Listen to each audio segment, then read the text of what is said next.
Good evening, this is Town Hall. Ninoy, Cory, and Noynoy. 3 shades of yellow. I'm Mitzi Borromeo. Town Hall is a venue for discussion of issues ranging far and wide, virtual and otherwise. I am Nicole Corrado.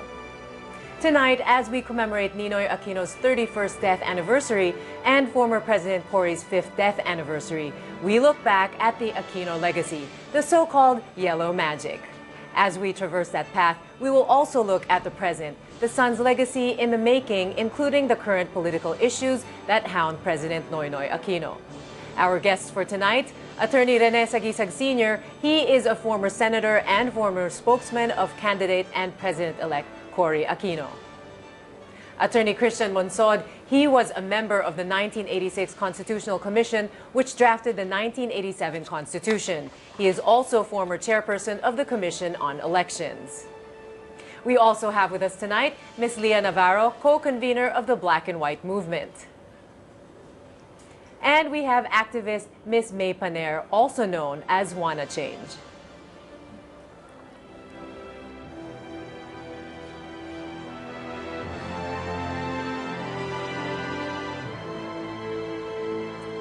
Since this is also a virtual town hall, you get to participate. Also joining us tonight are netizens. They will be live tweeting the show and they'll tell us what you tell them.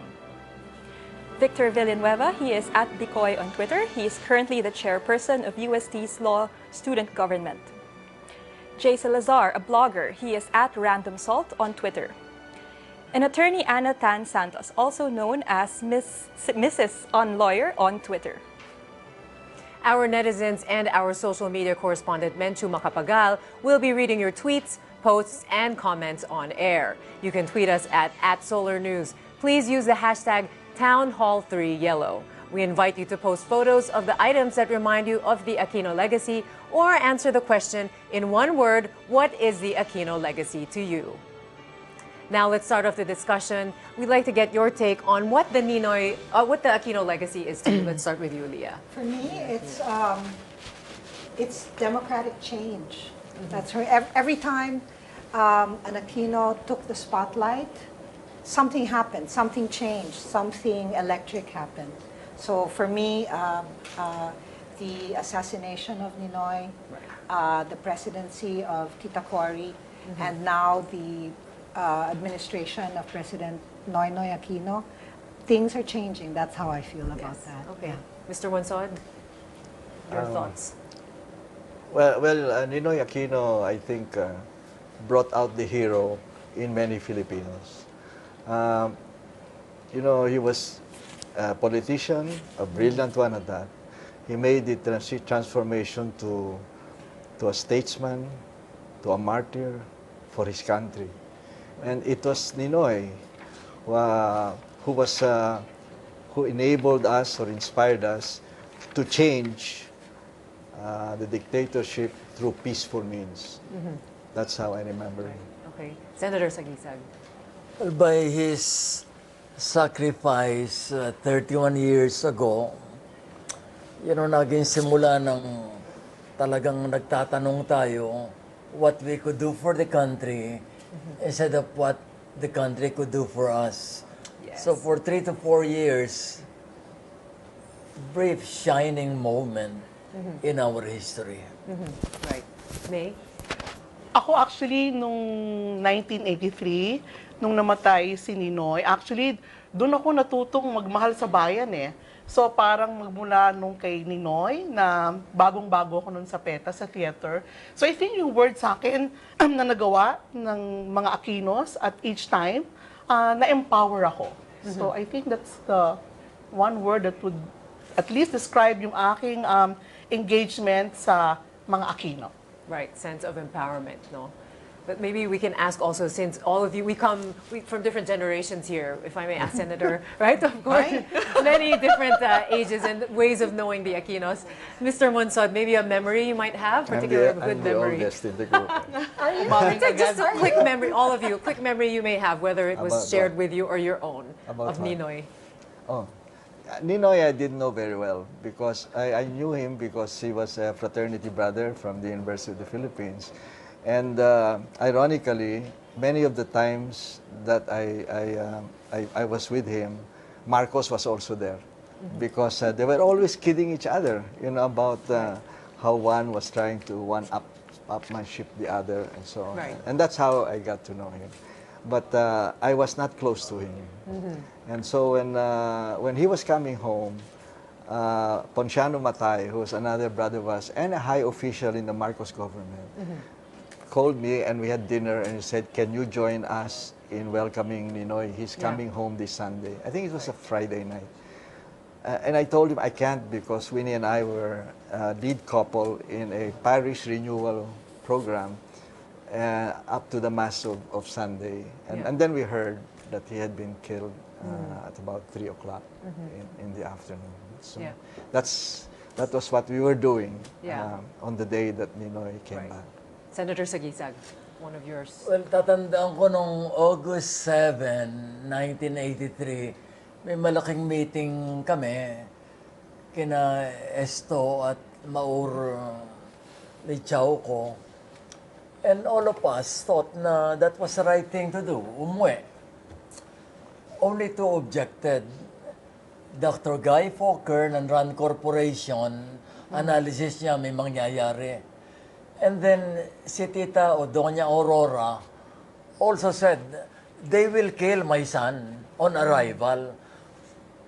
Tita, how would you know? Kutob ng ina.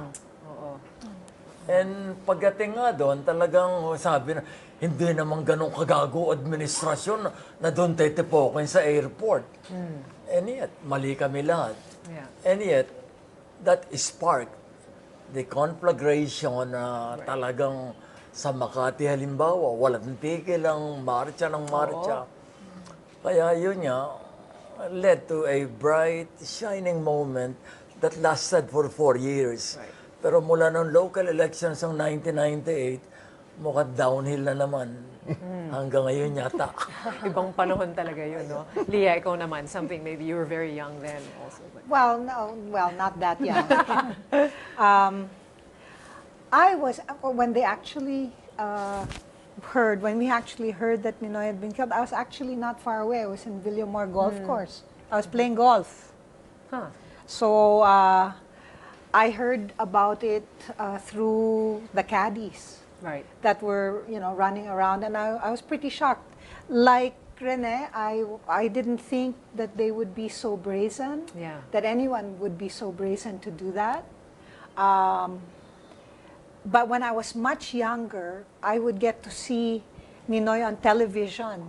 This is, he would, wasn't there a scene where he was brandishing like a rifle or something, goading Mr. Marcos into admitting some kind of crime?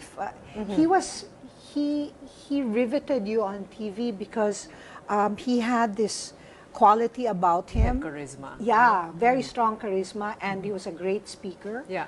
So, and then when he was detained, then he left for the United States.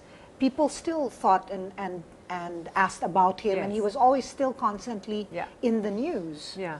And then when he did come home and that happened to him, it was like, it's almost like a veil was lifted.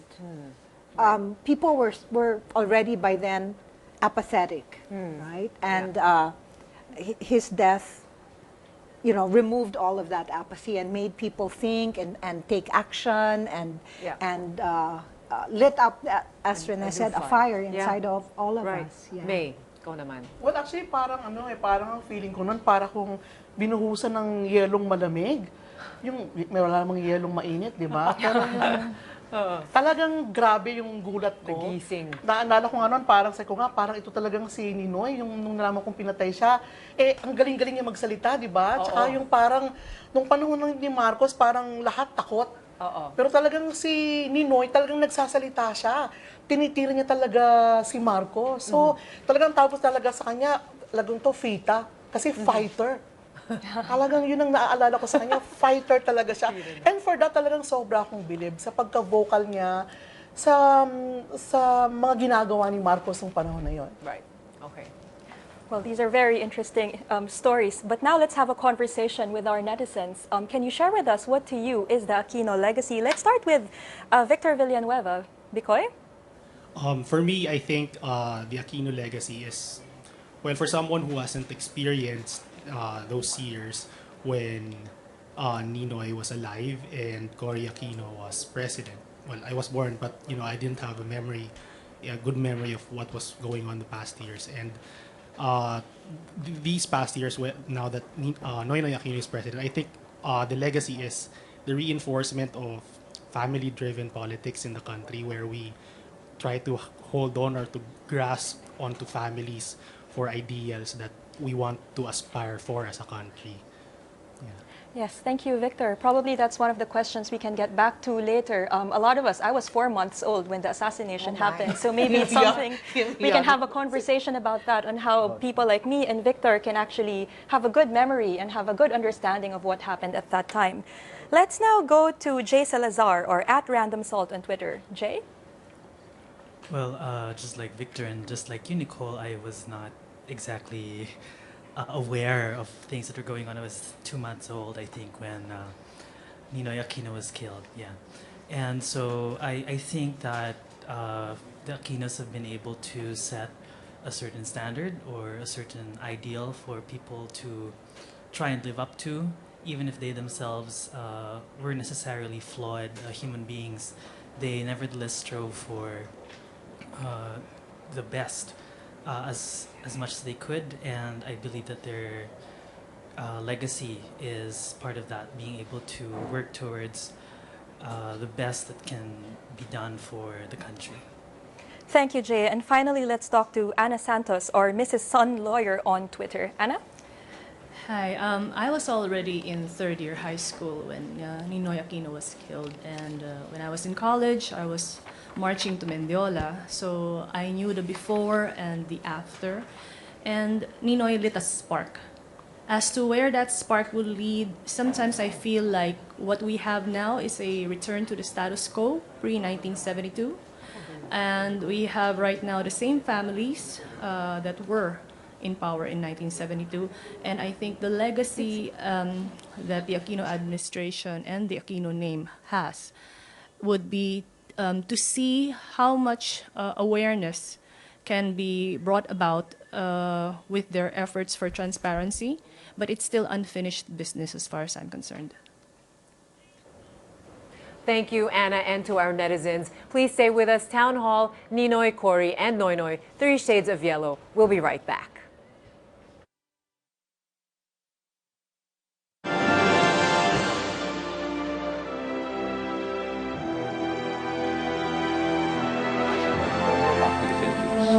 I want to prove to Mr. Marcos that not only comfort and material things are the demands of the flesh, that there is an indomitable spirit that will be willing to take any sacrifices for our people.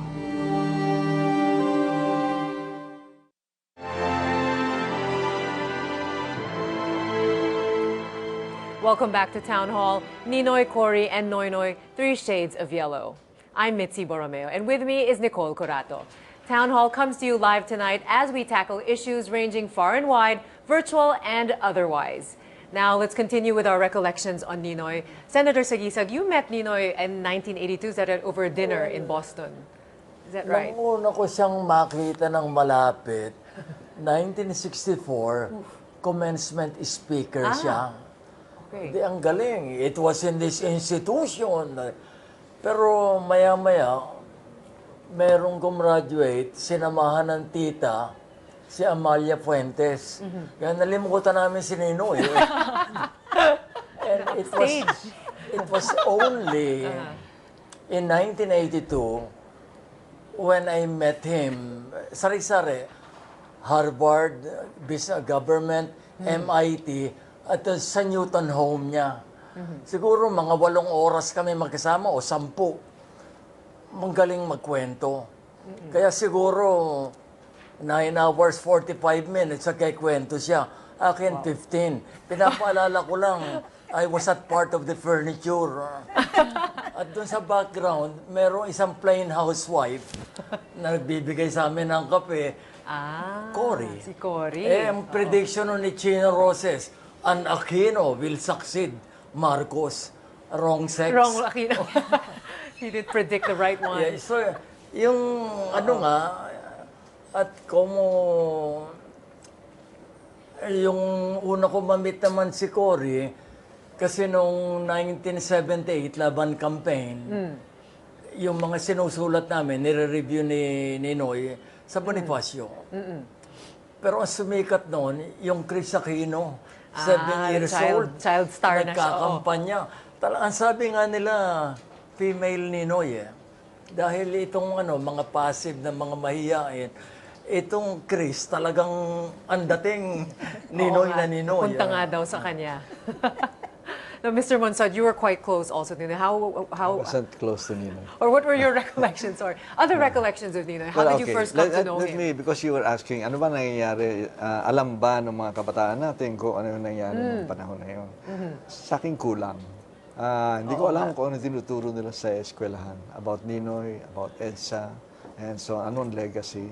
Kasi kung nandun ka at the time, what Ninoy did, yung nagkaroon ng spontaneous outrage na napatay siya, parang many of us, marami sa amin, ngayon lang namin nalaman na yung aming iniisip na tama na yung diktatura. Marami palang ganun ang isipan. And parang nabuklatan kami. And ano bang gagawin natin? Total, marami pala tayo eh. So, United. ang nangyari, nagkaroon ng mga yung group meetings, mga family people and so on. And that's how you transmit history, right? Yeah. By the narrative. Right. And sa akin but people, I don't know if people know this, but Ninoy, as I understand it, umuwi siya knowing that yung diktatura ni Marcos was beginning to fall apart because of its own failures and because of its human rights abuses. And Ninoy came home, sabi niya, I want to suffer and contribute. Ang gusto niya is to be able to help to avoid a bloody transition and to have a peaceful transition. Right. That's part of the heroism of Ninoy. Yeah. And I think we should emphasize what Ninoy was about. And I don't know if that's happening because we have a penchant as Filipinos to revise history. Basahin mo na lang yung mga sinasabi ng mga politicians today. Parang hindi yata nangyari. Hindi yata ganun. Iba na. Ang nangyari, pag iba yung sinasabi ni Bongbong Marcos. And I think, and parang takot tayo to say what history was. What really happened then? Now, why are we afraid? Yeah. We might hurt or offend people. Well, if that's the fact, those are the facts, say it. Yeah. Let our young people understand. And maybe they will love their country more, the way Ninoy did. Yeah. Well, just building on that, the importance of having that conversation to the younger generation. Of course, the context now is very different. It's a generation of Facebook users, of Twitter users. So I'm going to ask May and Leah to kind of give us a flavor of how we can teach this to the youth or have a conversation with the youth about Ninoy within the context of a social media generation. Well, for me, it's constant, like this, reminiscing like this, or what I went through to try and share that. It's very difficult in a time of where everything is instantaneous, right? Everybody wants their news now. Within a minute, news is old, right? And history means absolutely nothing because it just goes into the rubbish bin, just like that. Because, this is one news item now, and then, wait, it's like we all have some sort of strange attention deficit disorder as far as social media is concerned. It's one news item today, it's another one tomorrow. During the time, I think I'm very blessed to have been able to be alive at a certain time in our history where I could also experience it, but be in the now, even as an older person, but savvy enough to use social media to try and share. It's not a matter of just saying this is the history of it and this is what happened. But I think also the takeaways that we had at that time is we had to live. You have to live it. It's walking the talk of what you reaped at the time, like constantly being in that moment. you know, when Ninoy died, and we have, like Christian said, people started to get together, diba? We would start meeting. Yeah. Christian and I were part of NAMFREL, okay? Yeah. Which had started even before, right? Tell them a story. So, this is how much the Aquino family, well, how do you say, influenced us. Yeah. We were, I was part of the NAMFREL cell of Christian and Winnie Monsod during the 1986 presidential election. Our team was in Bonifacio under Winnie.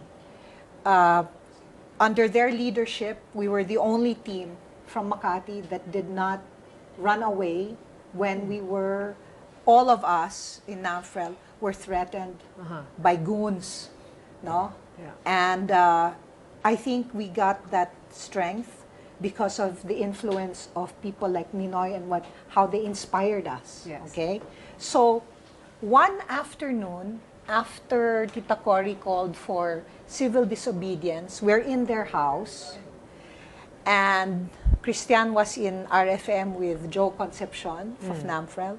Winnie comes back and tells us, the kids there, oh my God, FVR and Enrile, they locked themselves up there in Aguinaldo. Something's going on. Something's going on.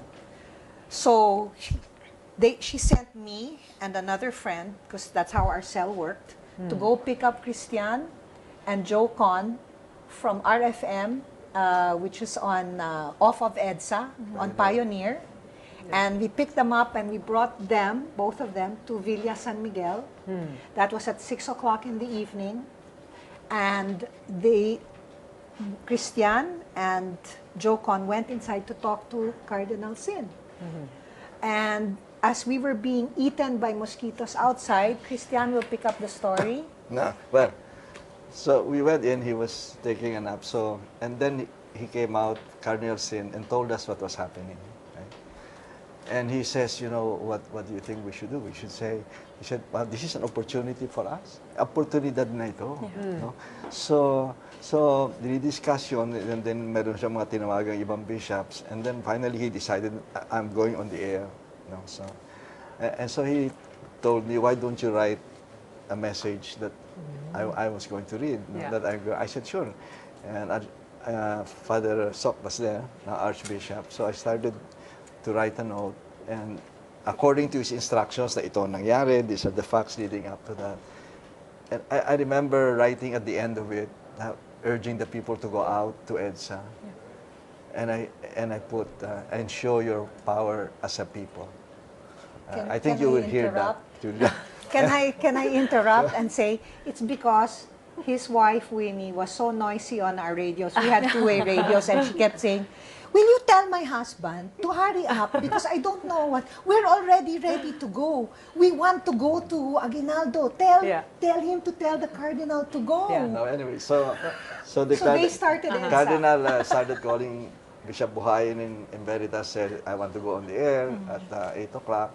She asked Father Sok to, do some more final editing, and then showed it to us, and it's perfect. Yeah. Perfect. So sabi niya, okay, now you can go. No? I think he consulted some more bishops and tell the people to go to EDSA. So I called up Winnie right away and said, asa na mga ano natin? Mga sabi, nandito kami. Sige, call all the NAMFREL chapters, go to EDSA. Go to EDSA. That's what we did. Yeah. That was our little contribution to the event. That's how you started, huh? Well, before we go to the netizens, maybe May, very quickly, something to answer. I responded to that call, so that's much I remember. Everybody did. Yeah, so I was there, and talagang yan yung isa sa mga pagmamahal ko sa bayan at talagang hindi ko malilimutan eh. Yeah. So talagang awakening ko yun eh. I was 20 years old na then, and nung namatay si Ninoy, talagang doon ko naintindihan kung ano ang ibig sabihin pag ang isang taong katulad niya ay pinatay at nagbuwis ng buhay para sa bayan. Can I just add something? I think there is something that we should put in the history books. Na EDSA was not about the middle class. EDSA was about the middle class and the poor. Yeah. Right? Yeah. If you go to EDSA, when you go to EDSA, people were together, Yeah. Yeah. different walks of life, the poor, the rich, and everything. That's Right. why EDSA to the poor was more than the changing of the guard of the Yeah. ruling elite and the downfall of dictatorship. It was also the promise of radical social change. Yeah. That was EDSA. It really brought the country together, and it That's happened right. beyond It brought EDSA. the country together, Beyond and EDSA, we owe things it. were going We on. owe it Yeah. to the poor. And I must say, up to now, that promise has not been fulfilled. Yeah. All right, we go to Nicole. Yes, we will Yeah. talk about a lot more about broken promises later on. And thank you for the stories. It feels like a political thriller almost. And thank you for kind of reminding us of the sequence of events. Now let's hear from our netizens and what people are saying on social media. So let's now go back to Victor Villanueva or Bicoy on Twitter. Victor, any comments? Many of the netizens who've been tweeting with us tonight are young people who haven't really experienced the days when Ninoy Aquino or Cory Aquino were alive. So what they know, it appears, is like what they've been told in their school. So they're the icons of democracy. We have attached there are democratic institutions owing it to them.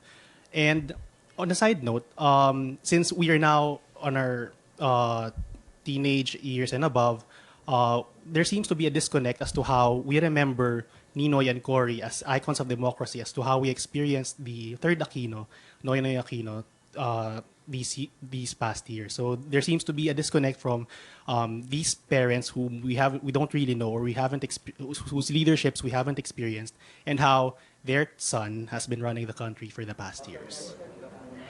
Thanks for that. That's an excellent cue for what we will talk about in the latter half of the show. So thank you, Victor. Let's now go to Jay Salazar or at Random Salt on Twitter. Jay?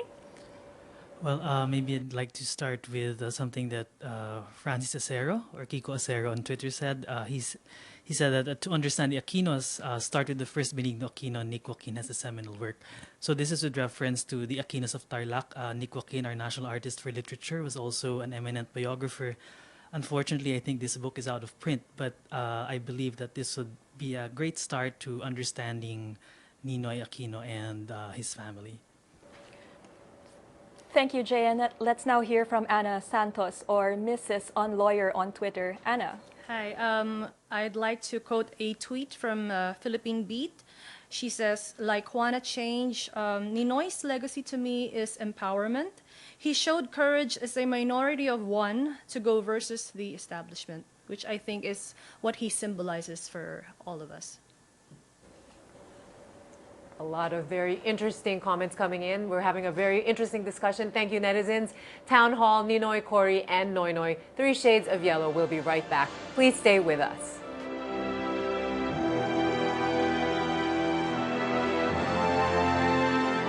I hope that history will judge me as favorably as our people still regard me.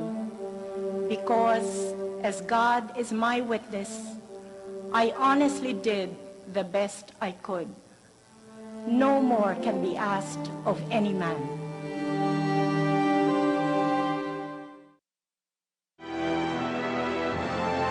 You are still watching Town Hall, Ninoy, Cory, and Noynoy, 3 Shades of Yellow. Now let's go back to our discussion, and I think I want to pick up this segment by thinking about Cory, since we've talked about EDSA already. And Cory is often described as a plain, simple housewife. So I want to ask our panelists whether you think that's a fair representation of how she really is prior to her entering the political center stage. And add to that, I also want to know on how her background shaped her policy decisions, whether that had a bearing or a weight on the important decisions she made on the democracy that she restored. Well, for the first time in my life, nung makita ko si Cory, only from afar, nandun kami sa gate sa Times Street dahil dun sa 1978 election campaign. Pero yun nga, from out of the blue, December 1985, nag-meeting yung mga leaders, and then my uncle, Senator Jovi Salonga, said, "Pamangkin, ikaw ang napupusuan ni Cory na maging spokesman niya. Kako, bakit ako? So hindi naman ako nagtrabaho kaagad. Nakita ko ni Melanie Nicola sa Mondragon, ba't hindi ka pa nagre-report? Wala naman sinasabi yung Ali. No, understood na yun. Kaya I started reporting during late December or early January. And then, talagang the going was very rough in the beginning. Yung unang interview sa kanya sa New York Times, mukhang flop pa, no? Pero beginning nung first week of January, nakabawi. Yung Manila Hotel speech niya was a classic. Kaya, and after that, lumabas yung mga medalyang peke ni Bossman. At doon, pumatas na kami. And then, siguro, nakalamang ng kaunti. Pero, I should mention also about Ninoy, na hindi malimutan yung interview sa kanya ni Ronnie Nathaniels noong 1978. Dahil wala kaming balita. Ang alam namin, almost namatay doon sa Hungary strike. So we were curious. Sino ba itong tinutulungan natin to? And that was an incredibly impressive performance. Serious, binibiro niya si Ronnie. Nataranta yung tao Talagang napakagaling ng bukadura. Talagang after that, we thought na we had a winner. Yeah. Pero yun nga, ang naging presidente, Mrs. Aquino, hindi si Mr. Aquino. Yun ang talagang balak niya. Anyway, yun nga, si President Cory naman, to me, yun, sabi nila, stubborn. I would rather say, siguro, very firm and resolute once she has made a decision. Kamukha ng pagdemanda kay Louis Beltran, hindi kami pabor dun dahil sinong maniniwalang duwag siya, nakita niya na ang record. And yet, yes, no, I have made up my mind. Pagka yun tumaas ng kilay, sarado na ang usapan. No? That was the thing about her because she, I think she guarded her integrity, right, and her credibility. It was very important to them as a family, and I think that's what continues today. The same way that the president now talks about people being very, how do you say, critical of him, is the same way that Tita Cory felt when someone wrote about her saying that she hid underneath a bed throughout the whole time of EDSA. So, to her, it was like, how dare you say this? It's not because I'm arrogant, but I want to prove to you that this is not what I was up to at the time, because it's a lie. And that is how I saw her. Even while she was president, I remember how many coups d'etat did we have? And she stayed firm throughout all of it. Nobody was able to topple her. Okay? Her own son was shot. And the next day, she was commander-in-chief. When she spoke on TV to denounce what was being done, she, people said, what housewife? You see, she confounded us at every turn. She had the magic of that being, and it wasn't because it was a reflection, from her husband. She learned from. I think both of them were, really. They knew themselves. They knew what was inside them. And what she used to always say is, "You have to give more. You have to be sincere." And I think that's how she was. Well, in analyzing Cory as a leader, maybe it's good to look at some of the challenges Kasi she noong faced. December 1, 1989, parang panalo na si Gringo noon until nag-flyby. Pero yun nga, talagang nung pusuntahan ko sa Arlegui, dahil may kami nag-advise for her to be moved elsewhere. No, I'm ready to die here. At dinala yung mga valuables kay Father Perez ng San Beda. Pero doon talagang handa na siyang mamatay para sa bayan.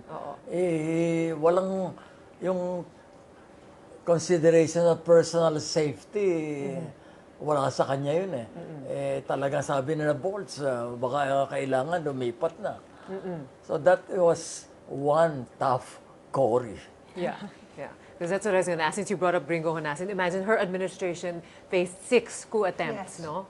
So this is how you're saying she was a tough woman to Sabi handle ni all of Manong that. Eddie, 9 daw eh. 9 ba? Yeah. 9 na. Okay. Eh, siguro, baka alam mas niya. magaling ang statistics sa Manong Eddie. And I No, think but we were, yes.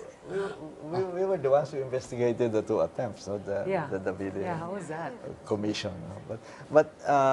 And I think we settled some of the issues like did the American plane flyby change the situation? No, because by that time the military who were supposed to attack Malacanang was dead in Green Hills, and the Philippine planes had already grounded the planes of the rebels. But let me talk. As a policy leader, I was appointed to the Constitutional Commission. I didn't know that I was going to be appointed. It's a Sunday, and somebody told me, "Hey, your name was mentioned by the president." So, but during the deliberations on the American bases, Cory happened to be in the United States. You remember? She was visiting. She was going to deliver her talk, speech at the. September. Yeah, That's right. September. Yeah. And we were deliberating on American bases. And so Winnie called me and she said, meron pa ng debate doon sa tungkol the base. Sabi ko, yes. And sabi niya, anong tingin doon? Sabi ko, palagay ko, talo ang bases. No? So sabi daw, tapos then she called back again. Sabi ni Cory, can you postpone the debate? Sabi ko, 3 weeks na yun, we did not know about the timing and so on and so forth. And so, I was afraid maybe the president would be hurt. But the Constitutional Commission kept on and went to voting eventually and voted to remove the bases in the Philippines. But people say that she's very sensitive and so on and so forth. And she harbors yung hurts niya. I did not experience that. Because she appointed me 2 more times after that. The Davide Commission on elections. And I have other stories about that, but maybe somebody else should speak. Nicole, you had a question. Well, it's very interesting that all of these are virtuous characteristics of the former president, but I think we also have to understand on the kinds of lessons we can learn from the kind of leadership that she has shown. So Let me just tell the story. When she asked me to head the COMELEC, I went to her and I said, Ma'am, if you have any thought at all about running in the 1992 elections, as some people were urging her to run, saying, the new constitution's prohibition does not apply to you. You remember that, Rene? And I said, Mrs. President, I believe, and I was in the Constitutional Commission, I believe that you are banned from running in the election again because you showed allegiance to the new constitution and it applies to everybody. So if you have any thought at all of running, don't appoint me. Right? And she said, no, I want you to be there to manage the election. Definite, absolute, I am not interested in running in the elections. I intend to abide by the Constitution. No term extension for me. That was it. She was very firm, very, 2, 3 sentences, that was it. I said, okay, ma'am, you can, I'm honored to be nominated by you. I'm not sure if I'll pass by the Commission on Appointments. I'm honored. And that's how I became chairman of the COMELEC. it ties into the earlier She was comment. very decisive. Yes. Contrary to what many people try and spin these days, the presidency of Cory Aquino was not a weak one. It was, at least for those of us who lived through it, a rather eventful and defining one for us as a people. No? And I think she did a wonderful job as the first president after the dictatorship. She strengthened all of us. She inspired us. And that is why when she passed, Yeah. people really loved her. Well, if I may ask, just the devil's advocate, you know, for her being very decisive and stubborn, it also, she was known, for example, in terms of CARP. She wasn't exactly very popular for that. They say that under her regime, she passed a very faulty agrarian reform law. Any comments on that? Because these are some of the portions of her Here are the leadership. She guys. wasn't very popular. Here are the two guys the lawyer. who can answer that question. I mean, Let me premise this by saying that, you know, just going back to asking me to head the COMELEC, she said, my legacy, how I look at my legacy, I want my legacy to be the restoration of all democratic institutions. Right? That was it. I consider myself a successful leader if I can put in place all the democratic institutions. And she said to me, the 1992 elections is the last piece of that legacy. We have to be successful in a peaceful transfer of power through democratic elections. Right. So that's it. All right, now. Having said that, when brought up to her attention about social reform, she looked at that as something that her successors could build on using the ways of democracy, right?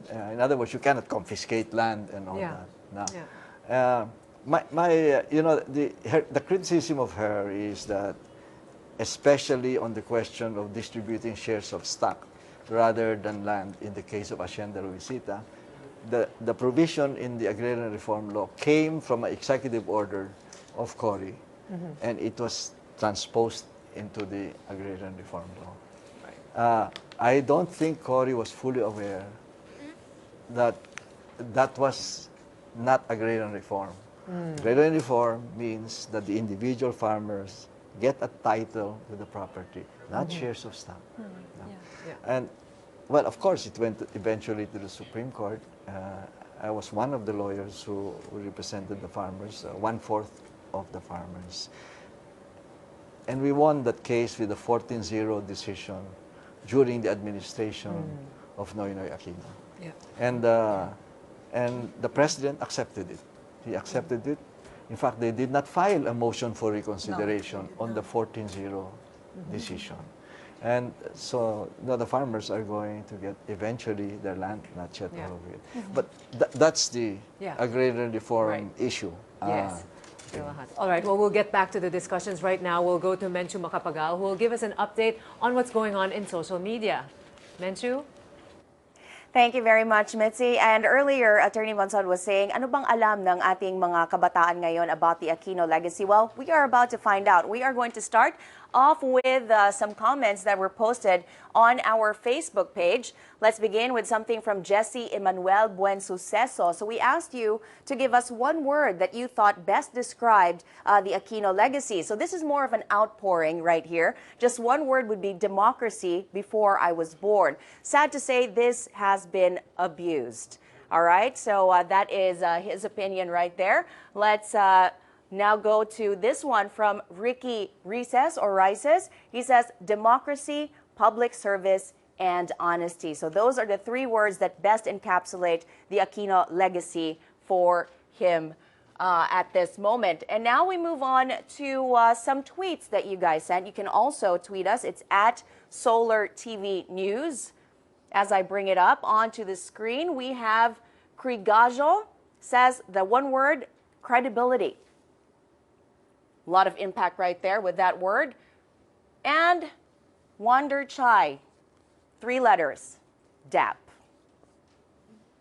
That is pretty much what they had to say on Twitter. We'll get back to more of your responses on Twitter a little bit later on. But for now, we are going to move on to some photos, some memories that people actually sent in through Instagram as well as our Facebook page. And we have one photo right here, courtesy of Jay Morales. This was taken, I believe, back in the campaign period in 2010. And you can clearly see raising his hands there in front of a huge, huge crowd. And now we move on to this one by Mr. Jim Paredes, who says that he actually sent this 3 weeks ago. Today is the 5th death anniversary of Cory Aquino. I had the privilege of meeting her on 4 occasions. but this was the only time that he actually had a photo with Cory Aquino, and this was their first ever meeting. So very dear to a photo to Mr. Jim Paredes as well. This one sent in by Joseph Kataan. He actually sent it in with a caption which I believe said, "As someone who was born after Ninoy, this statue in Makati reminds me of his legacy amid modernity." Hashtag Town Hall 3 Yellow. And we still have time for one more.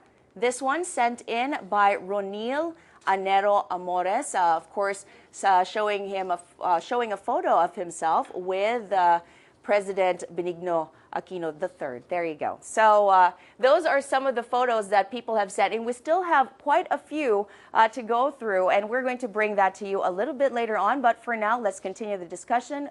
Town Hall with Mitzi. Thank you, Menchu, and do keep those comments coming. Town Hall, Ninoy, Cory, and Noynoy, 3 Shades of Yellow. We'll be right back. Please stay with us.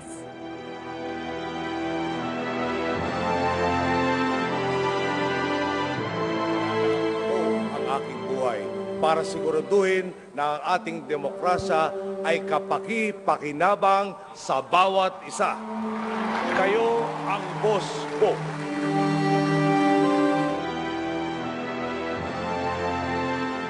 Welcome back to Town Hall. Ninoy, Cory, and Noynoy, 3 Shades of Yellow. So earlier we were talking about how Ninoy's death brought our country together, but so did Cory's. Let me ask you, May, do you think that her death really united the nation? Well, kung titingnan mo naman, hindi ba, nung namatay si Tita Cory, yung dami ng tao na talaga namang nakipaglibing, na talagang nakita mong umiiyak. And I think doon ko nga unang nakita yung placard na Noynoy for President eh.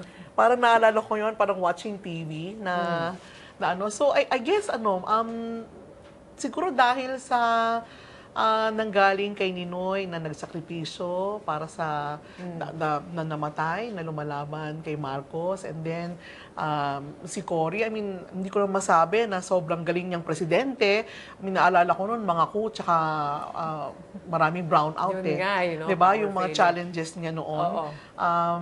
Pero still, grabe yung mga tao nung namatay siya.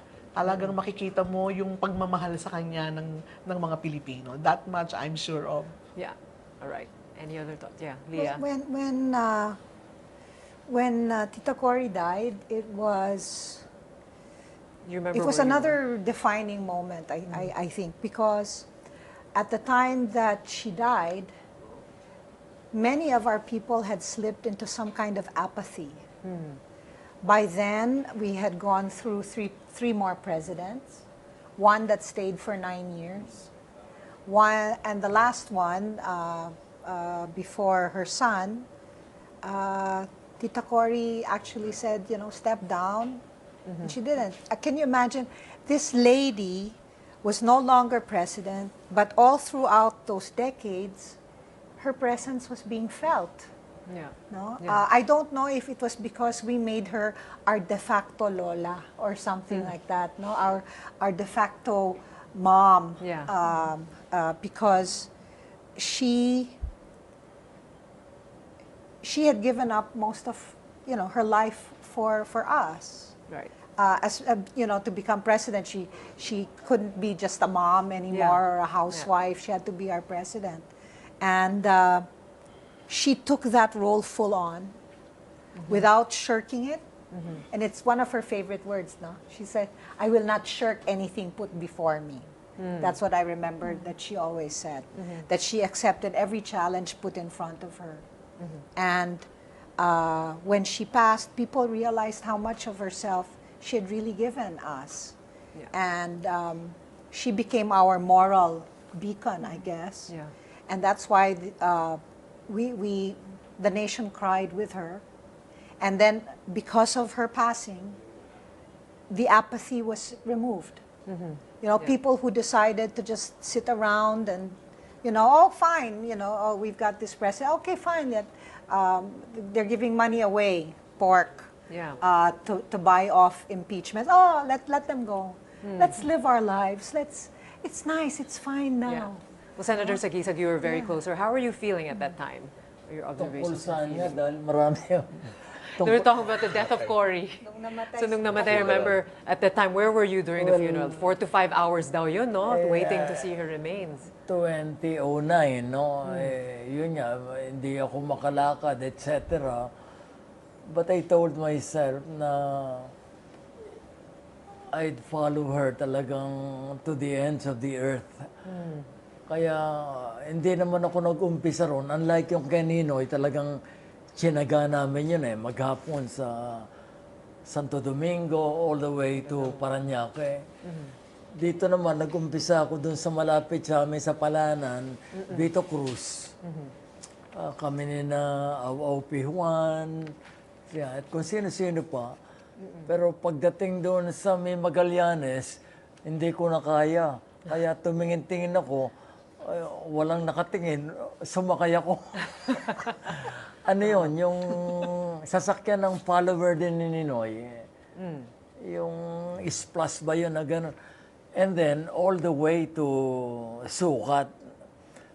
Akala namin, from Sukat to Manila Memorial, malapit na lang.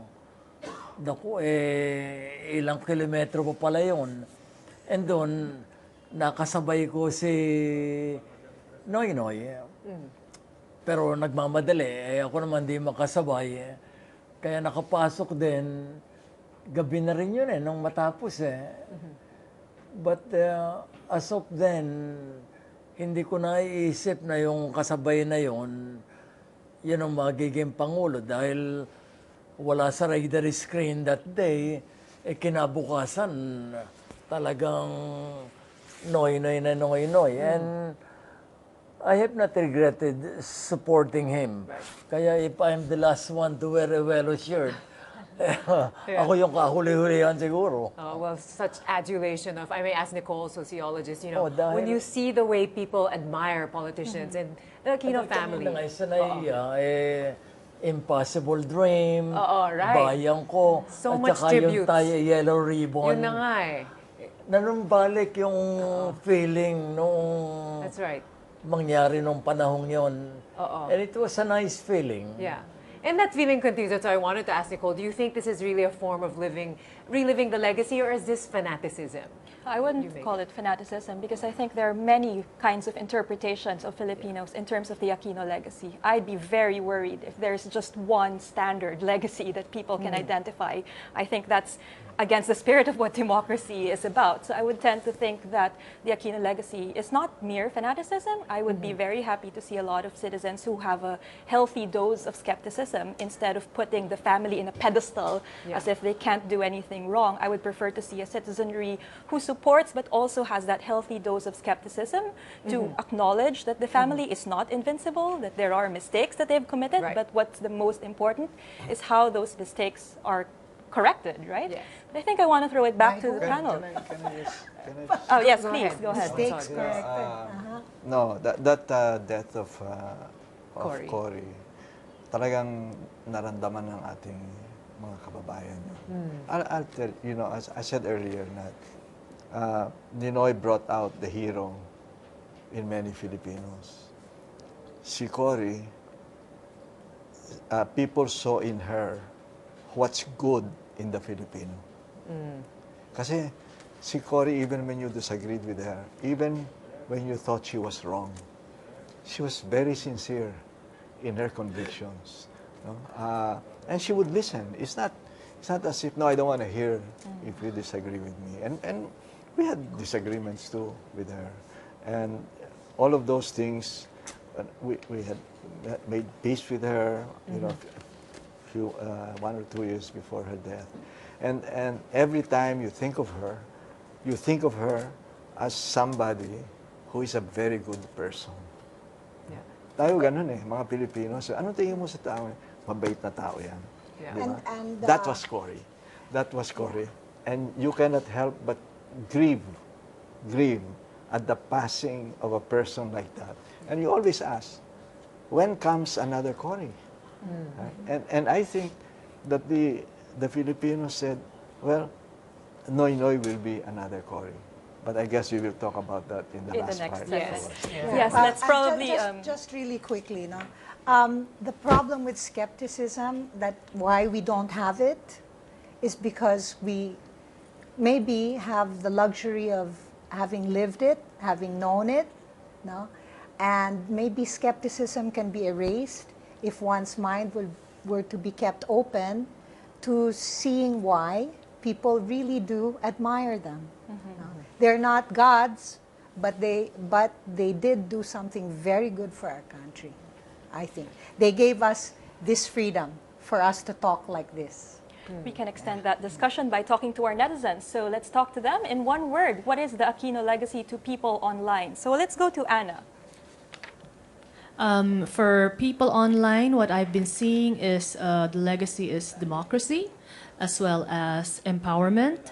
And when Cory took over, as Kiko Acero said, Cory was the only one who had no ambition then. With no ambition, she had no vision, but to restore institutions.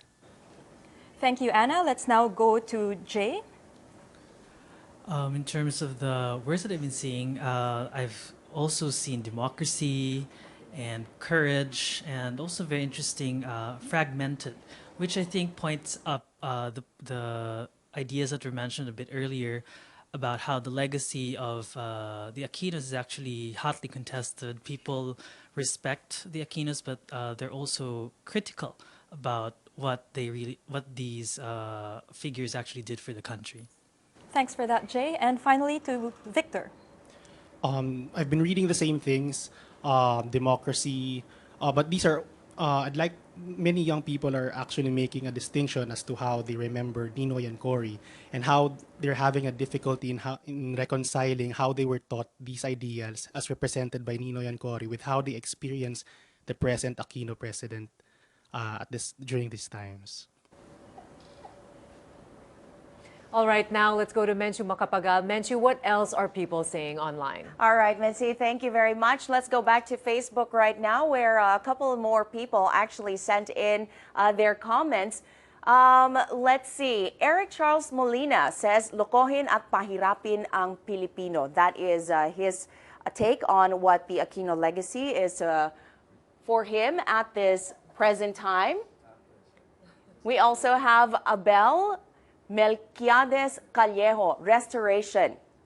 That is his take on the Aquino legacy. So we really do have a very broad spectrum of ideas and also opinions on what the Aquino legacy is to the youth today. Let's check Twitter right now. Of course, if you want to tweet us, you can go ahead and tweet us at Solar TV News. And don't forget your hashtag, of course, Townhall3 Yellow. Okay, Tatan Cast says for him, the Aquino legacy is all about empowerment, which is the same as May earlier. We have Roger Cabiles says elite democracy. Now, those are just some of the opinions that people have on Twitter. We'll get to more of those in a little bit. But for now, let's move on with some photo memories that people sent. We have here something sent in by Senator Loren Legarda, and she actually says that this photo is very special to her because she remembers Cory Aquino telling her that saying it is women in politics who make the world a kinder and gentler place. And those words actually inspired her to go into being a lawmaker and do just that. So there you go. That is a photo memory from Senator Loren Legarda. Well, we have here Ryan Barredo, who sent in this photo, and to him it actually is all about learning more about Corazon Aquino and learning more about her death and her legacy as well. Now we also have one sent in by Sunny Angara. This was posted on the Facebook page. It says, for the younger generation who should know what Ninoy was, and that Ninoy was and is a hero more than a holiday or bad airport. And that is the lesson that Senator Sunny Angara would like people to take away at this moment. So there you go. Those are just some of the ideas as well as the opinions of our friends online. More on that a little bit later on. But for now, back to Mitzi. Thanks, Menchu. A lot of interesting information and discussions we're having. But when we return, the final stretch of Town Hall, Ninoy, Cory, and Noynoy, 3 Shades of Yellow. Stay with us.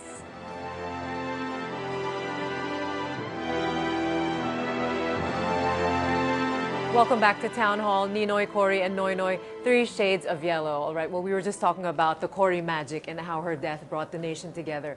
Now, people say that Noynoy rode on this Cory magic. He was thrust into politics because of Cory's death. What do you have to say about that? Who would like Senator wants to start? He was an accidental president, as his mother was. They say there were 2 accidental May should presidents. say May? something about that. Ayaw niyo ako na. O sige, May muna. Ikaw na muna. Wala mo siguro aksidente. I think conscious naman si Noy nung sinabi niyang tatanggapin ko. So, pwede naman din siyang humindi eh. Pero sabi niya, okay, kung nagditiwala kayo na gusto niyo ako, o di game. So, yun nga lang. Oo. Leah. When Tita Cory was buried and people saw him walking, bringing her to her final resting place, it did germinate in the minds of many that maybe this is the guy who can follow in his mother's footsteps. And it was not, I do not think it was easy for him. In fact, I remember it took a long time before he actually made that decision. He consulted a lot of people. And then when he finally did, it was almost like people put all their hopes and dreams in him, as they do to anyone who they respect as a leader, or who they want to do well for them. Yeah. You know, I guess that's why we vote for people. And it's a matter of trust. Right. So when that happened, though, when it first happened and people saw it, to be quite honest, I was saying, kawawa naman si Noy. Kaano lang ni Tita Cory, bigyan naman natin ng 1 linggo na bakasyon. Let him rest, let him No, everybody would say. He's got to run. He's got to. And I think we went through a big change then also as a nation. Yeah. And it affected a lot of people, not just the Aquino family, not just even us, but people who had dreams of also becoming president. Right. It changed the lives of so many people, and it has changed the way our country has moved. Well, a lot of challenges for since then. President Noynoy, that's right. Yeah. And now he's just been talking about being open to a 2nd term. Do you think he's actually defying his mother? He didn't say that. I don't think I have heard him say He's open. that. He's never said that. There is no quote that says, "I am open See, to a it's a hot 2nd debate. term." Yeah. If he's not. But can He we, has said at least there is a debate going on this, and let the people debate. I will listen to the voice of my bosses, is what he said. So I suppose that's so open up I that don't want debate. Yeah. Yeah, because you see, for some reason we seem to take things out of context or in the wrong context. I think maybe if we listened a little harder and a little better, then maybe we would see where he was coming from. Because even before this infamous interview came out, the headlines were all over. It's not your fault, Mitzi. It's what people say all the time. He is open to a 2nd term. I have yet to see a quote from him. Like his mom, he is extremely detail conscious. He wants all the facts. He wants to know what he's going to be getting into before he makes any decision. Diba? Tita Cory was like that. She wants to know everything. And like the father, he wants to communicate in no uncertain terms what he's thinking. Yeah. I'm not speaking for him. It's just because I listen to him. And if you listen, you know, there are people who will never listen anyway because they're determined not to. No? And if... Senator Sagisag wanted to add. Yeah. I spoke for his mother, no? Pero I cannot speak for him. Pero ang nabasa ko later, he has someone else in mind. Pero nung sinabing open to a second term, kumbaga sa basketball, nag-fake lang yan, naglundagan kung sino-sino eh. Kaya... Exactly. Di ba? Yung parang, wow, fear and loathing kaagad ang lumabas. Baka nagpakita lang ng sense of humor eh. Exactly. Di mo masabi yan, di ba? But of course, we can see that the debate is also very much alive. I mean, if the president weren't the one who said it, then there are a lot of people on social media, for example, that's Who are broaching saying the it. idea. Yes, So I want to yes. ask May what you think about these supporters who are encouraging the president to run for a second term. Well, actually, alam niyo naman na ako nangampanya. In fact, I chose to wear this costume today. This is my campaign costume when I was heavily campaigning for Pinoy. Dala ko pa ito palagi. Naaalala ko yun, no? Ito. Yan. Sinasabi ko nun, hindi ako trapo, ako ang pagbabago. So, of course, like Leah saying, no, meron namang mga tao talaga na hindi marunong makinig. Talagang kung ayaw-ayaw. At gusto ko namang sabihin na meron talagang mga ganon. At meron din mga taong katulad ko na nagmahal sa mga Aquino, na nagbantay dahil sa akin hindi naman demokrasya na pagka naiboto mo, okay ka na. 'Di ba? Ako, I'd like to think, magmula pa nung ako'y aktivista mula pa nung panahon ni Marcos. Nag-Marcos, 'di ba? Nakita niyo naman, nagmahal tayo kay Ninoy, nagrespeto kay Tita Cory, pero naiba tayo pagdating na ni Pinoy. Ako talagang yan ang napansin ko. Excuse me lang, Leah, no? Kasi sinasabi mo talaga na wala siyang categorically sinabi na magte-term extension siya. Pero, nandun yun eh. Nung sinasabi niya na, kailangan man ho. Depends on how you read it, no? Teka, ako naman, kasi kanina pa ikaw eh. Diba? Nung sinabi naman niya na makikinig ako. Hindi ba? Makikinig ako sa boss ko. Ibig sabihin, pero siyang pagkukonsider. Diba? Even naman sila Sunny Coloma, dumadialog ng gano'n eh. Sila Edwin Lacerda. Pero, etong tingin ko, nung tinetest sila mga taong bayat, hindi kumakagat, pati yung sinabi nila mag-yellow kayo, doon nagbago. Doon nagbago. At kasi hindi ka yellow. Naman Yellow. talaga, di ba? Hindi, And hindi. then, Teka. Patapos Just no, I'm Patapos sorry. naman. Let's just give Okay, go let's ahead, let go Mark ahead. finish. Diba? Yes. Kasi kanina kayo, hindi ko kayo binabara. Sige, go ahead. Respeto Kasi ako. Very brief. Our last stretch. At storya ko rin to, Okay. Leah. Go ahead. Diba? Ako, naging kritiko ako ni Pinoy. Nanggaling ako doon sa naniniwala ko sa pagbabago, pero hindi ko nakita ang tunay na pagbabago. Kaya nga ako noon, naalala ko na sa entablado ko, sinasabi ko, at alam mo yan, Leah, sa harapan ni Pinoy, sinasabi ko, pag hindi ka tunay na pagbabago, pipit-pitin ko ang bayag mo. I Ang know. sinasabi ni Noy nun sa I akin, heard naku, baka mapitpit tayo ni Juana. Naaalala ko yun. And I tried. Alam mo, ang dami kong engagement sa kanya. Nagte-text, nagsasabi ng ganun. Pero alam mo kasi si Pinoy farmer, nagtatanim siya. Ang sa kanya kasi, either you are with me or you are against me. Ako naman, pag mahal mo yung isang tao, tingin mo, lumiliko ang daan, magsasabi ka. Ako naman, ang feeling ko, nung mga panahon na yun, talaga namang, I was calling him out. We were calling him out. Pero wala eh. Isinasantabi ka, kaya nga nung SONA, umabot nga ako sa impeachment eh. Katulad na lang nung SONA, hindi ba nung lahating niya na ang kritiko at sinabi niya, the breakfast, lunch, hindi ba, hanggang midnight snack nga eh. Nasaktan naman ako. Kasi ang feeling ko, gano'n na lang. Pagka pumupuna ka sa kanya, mali ka, hindi naman ako naniniwala doon. At saka tingnan naman natin, meron naman tayong pinanggagalingang konteksto, hindi lamang ito salita ko. Napakarami naman nag-weigh in.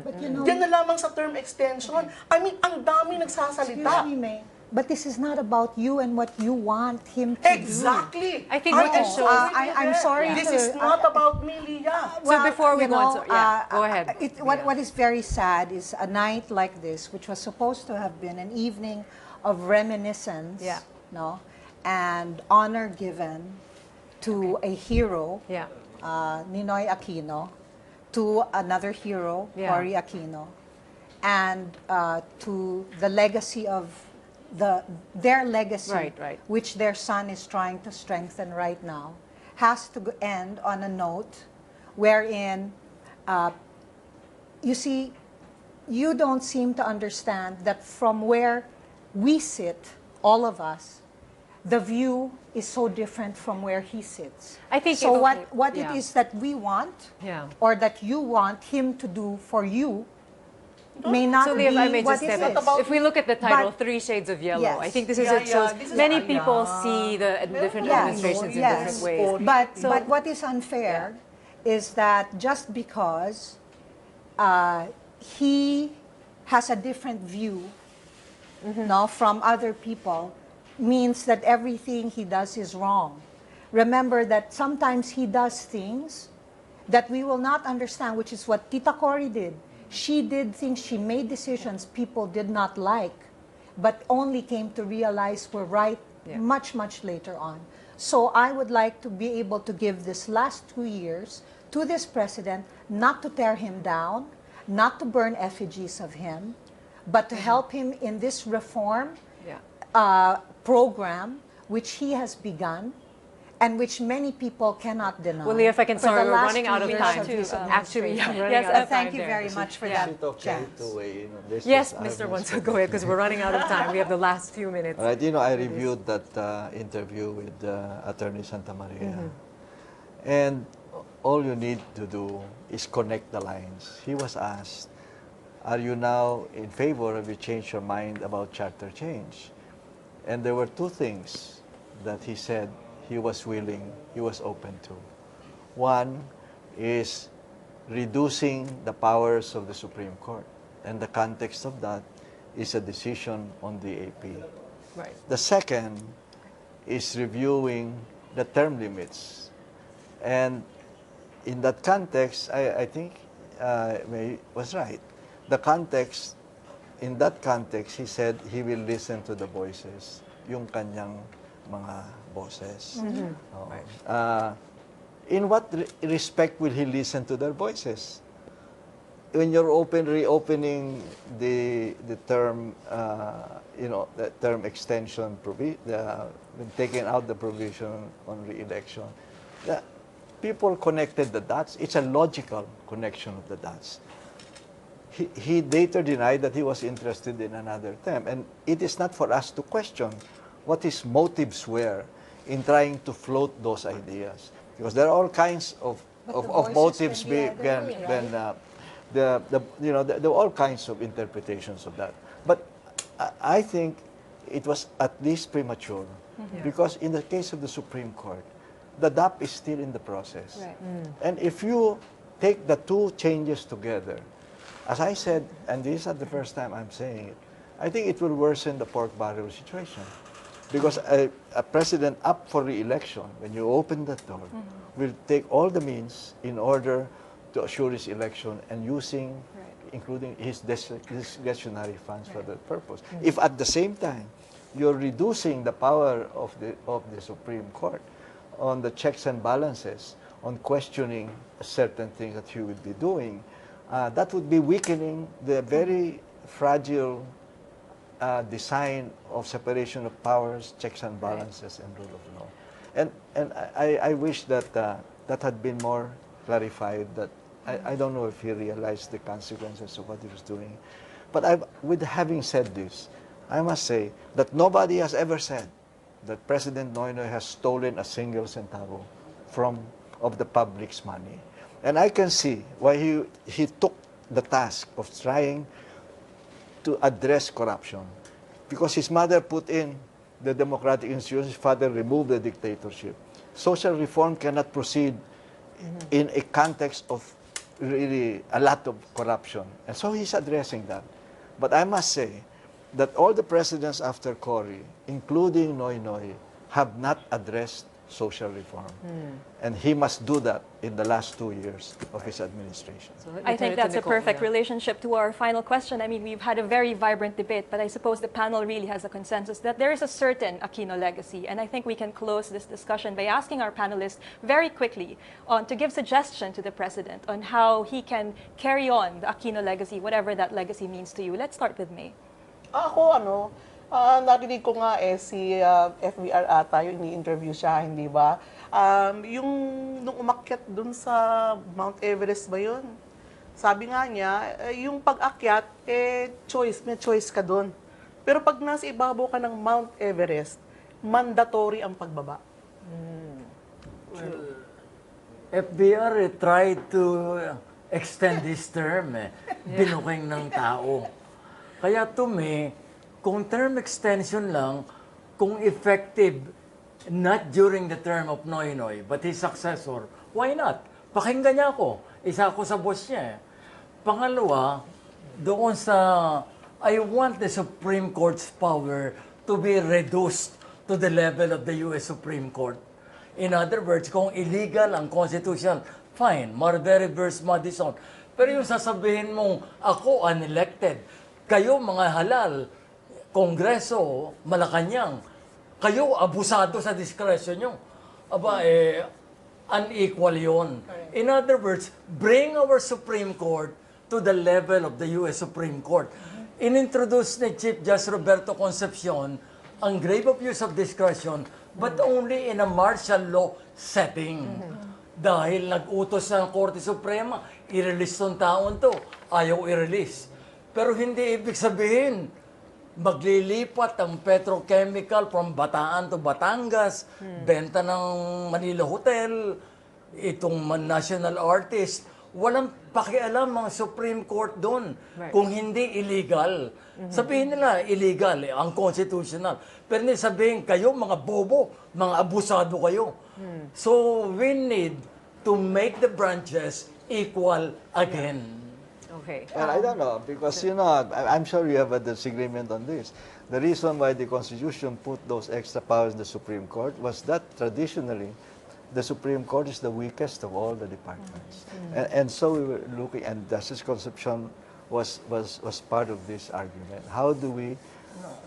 it's a very delicate balance. I agree with you. No. And I agree with you. I agree with you that there are some cases that are questionable on the doing it. But in the case of the DAP, of the four mechanics, or what the Supreme Court said, where the implementation of the DAP, which is incidentally the Supreme Court said is a valid fiscal plan, right? It didn't say that the DAP is an unconstitutional concept. They never said that. But they said of the four, yung mechanism sinasabi, isa lang talaga ang constitutional issue, which is the transfer of funds, of savings, to augment an item outside of the office of the president. That's all I'm saying. Now we're closing, right? All I'm saying is this. The Aquinos had very concrete contributions to our country, right? Helping us get rid of the downfall of the dictatorship, helping us install all these democratic institutions. Noynoy today, I always say, we're in a cusp. Noynoy has great economic achievements, great ratings, campaigns against corruption. So where do we go, forward or backward, right? And at this point, we are in a very favorable position to go forward if we just make sure that social reform, the foundations from it are irreversible, so that no matter who succeeds, Noynoy cannot help but implement social reform. Okay, so you're running out of time, so very briefly, Leah. Yes. Since this conversation has moved from reminiscing to dreams for reform, I would then like to invite everyone to come and join us on Monday at the Ateneo de Manila University at the ISO to talk and discuss in a conference called COMPRE, Koalisyon ng mga mamamayan para sa reforma. We are to build, we can go forward, we can choose to walk hand in hand down the road of tuwid na daan, and that is how we can give honor to the legacy of both his parents, which this president, I believe, is trying to keep alive. All right, so discussions will continue. Now let's go back to Menchu to find out more on what's going on social media. Menchu?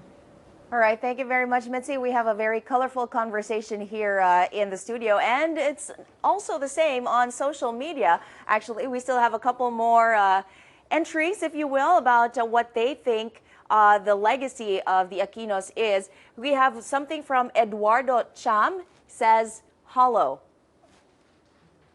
Another one we have from Jasper John Fontanilla, says, the legacy that set the Filipinos to be brave and to act in love towards each other.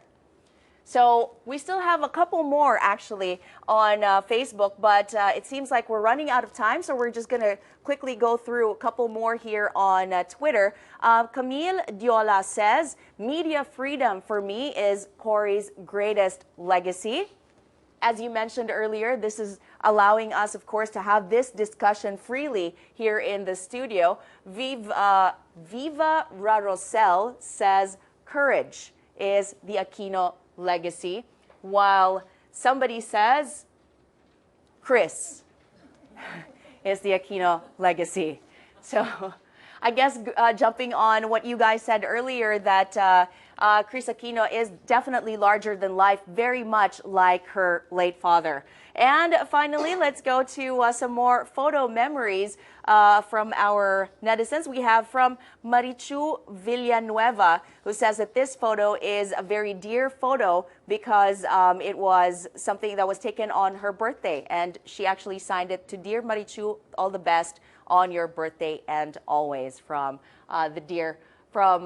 Tita Cory, as everyone would call her. And I guess that reinforces what you said earlier, Miss Leah, that we kind of made her our default mom or lola, so that was felt as well. And this one, Tina Paginto, says that this is the story behind a man and a woman who led our country out of political oppression. And this helped me a lot to better understand the freedom that we sought for. So there you go. Those are what our netizens are thinking about the Aquino legacy. And now I throw you guys back to Nicole.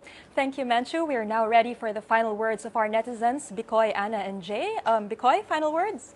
From what I've been reading online, I think there's very little debate as to how young people appreciate Ninoy and Cory, because that's how we were taught as young kids in school.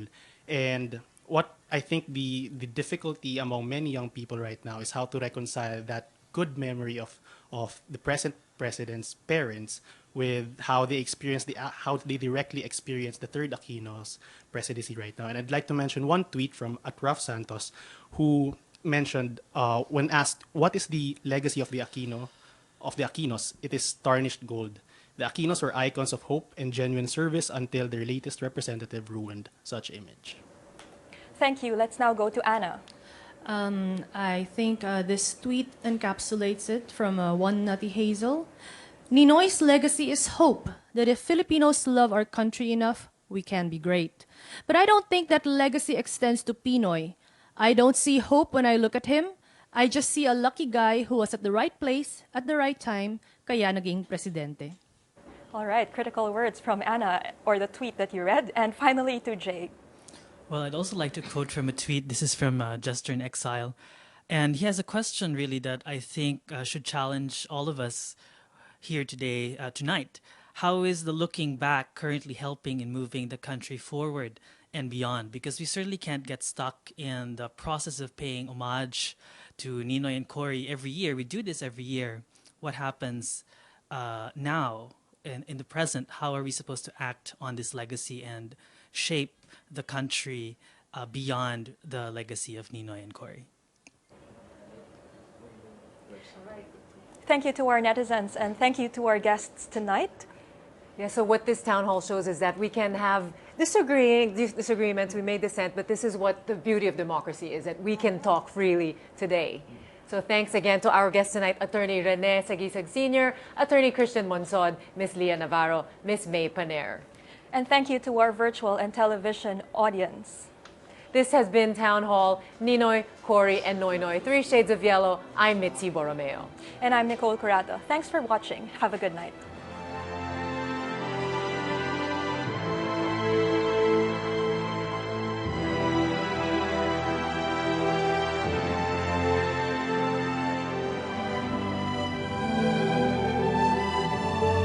we should not depend on one man. We should depend on all of us. All of us are expendable in the cause for freedom. And therefore I say, stand up now and be a leader. And when all of us are leaders, we will expedite the cause of freedom.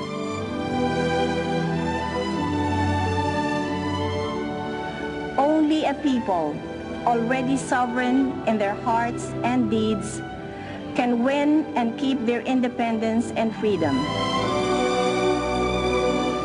At hanggat nagsisilbi tayong lakas ng isa't isa, patuloy nating mapapatunayan na the Filipino is worth dying for. The Filipino is worth living for.